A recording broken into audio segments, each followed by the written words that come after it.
দেখো, পনির দেখলে সবার আগে আমার পনির কষার কথাই মনে পড়ে, যেখানে আলুর সাথে নস্টালজিয়ার একটা গন্ধ আছে, ঠিক মায়ের হাতের রান্নার মতো। ভীষণ সহজ রান্না। প্রথমে পনিরগুলোকে লবণ, হলুদ আর একটু লঙ্কার গুঁড়ো দিয়ে ভালো করে মেখে রেখে দাও। এরপরে কয়েকটা আলু সোনালি করে ভেজে নেব।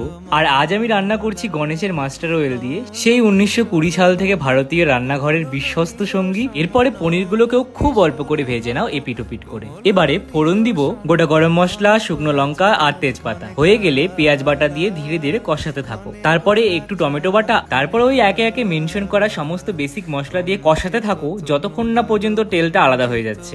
এবারে আঁচটা একদম কমিয়ে দিয়ে মিশিয়ে দাও ফ্যাটানো টক দই। তারপরে ভাজা আলুটা অ্যাড করে একটু কষে পরিমাণ মতো জল দিয়ে ফুটতে দাও। এবারে ফাইনালি ভাজা পনিরগুলো অ্যাড করে দিয়ে ওই মোটামুটি 2 থেকে 3 মিনিট ঢেকে রান্না করে নামানোর আগে উপর থেকে একটু গরম মশলা আর 1 চামচ ঘি।